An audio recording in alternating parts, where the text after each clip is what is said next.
বাড়ির ছাদে ইয়াবা সেবনের দৃশ্য দেখে ফেলাই যেন কাল হয়ে দাঁড়ালো একই পরিবারের 4 সদস্যের জন্য। সেই ঘটনা জানাজানি হওয়ার আশঙ্কায় শ্বাসরোধ করে একে একে হত্যা করা হয় পরিবারের 4 জনকে। শুধু হত্যাকাণ্ডই নয়, টানা 4টি খুনের পর অভিযুক্তদের আচরণ ছিল অস্বাভাবিক রকমের স্বাভাবিক। হত্যার পর তারা প্রথমে ফ্রিজ থেকে শসা বের করে খায়, এরপর বাথরুমে গিয়ে গোসল করে, পরে ডাইনিং টেবিলে বসে সেখানে রাখা বয়াম থেকে খেজুর বের করে খায় তারা। এ সময় সঙ্গে থাকা ইয়াবাও সেবন করে ঘাতকরা।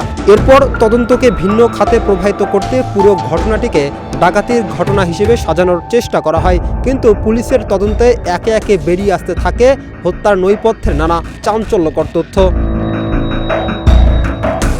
বলছিলাম, রংপুর মহানগরে অবসরপ্রাপ্ত স্কুল শিক্ষক গণপতি চক্রবর্তী ও তার স্ত্রী প্রীতিলতা চক্রবর্তী ও 2 সন্তান হত্যার ঘটনার লোমহর্ষক বর্ণনা।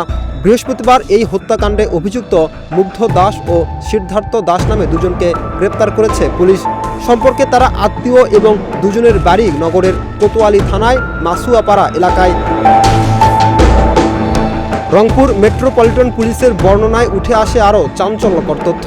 হত্যার ঘটনাকে ডাকাতির রূপ দিতে ঘরের জিনিসপত্র এলোমেলো করে ফেলে তারা। লুটপাটের সময় আগুন দিয়ে পুড়িয়ে একটি চুরির স্বর্ণ যাচাই করে। ফিঙ্গারপ্রিন্ট বা আঙ্গুলের ছাপ যেন না পাওয়া যায়, সেজন্য তারা বাসা থেকে বের হওয়ার আগে ওই বাসার 2টি মোবাইল ফোন ডিটারজেন্ট মেশানো পানিতে ভিজিয়ে রাখে।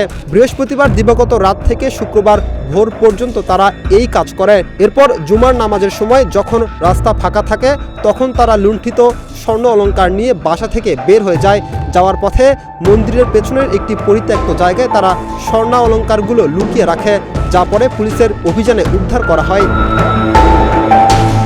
পুলিশ কমিশনার মোহাম্মদ আব্দুল মাবুদ জানান, শুরুতে এটি ডাকাতির ঘটনা নাকি খুন তা নিয়ে পুলিশ বেশ দ্বিধায় ছিল, কিন্তু ঘটনাস্থলে পাওয়া ইয়াবা সেবনের আলামত, অর্ধেক খাওয়া শসা এবং আগুন দিয়ে পোড়ানো স্বর্ণের চুরি দেখে বুঝতে পারেন এ ঘটনায় স্বর্ণের কাজে অভিজ্ঞ কেউ জড়িত আছে।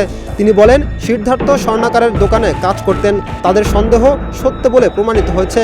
ঘটনাস্থলে ধর্ষণের কোনো আলামত পাওয়া যায়নি। এ ঘটনায় কোতোয়ালি থানায় একটি হত্যা মামলা দায়ের করা হয়েছে। রাকিব হাসান, ইত্তেফাক নিউজ।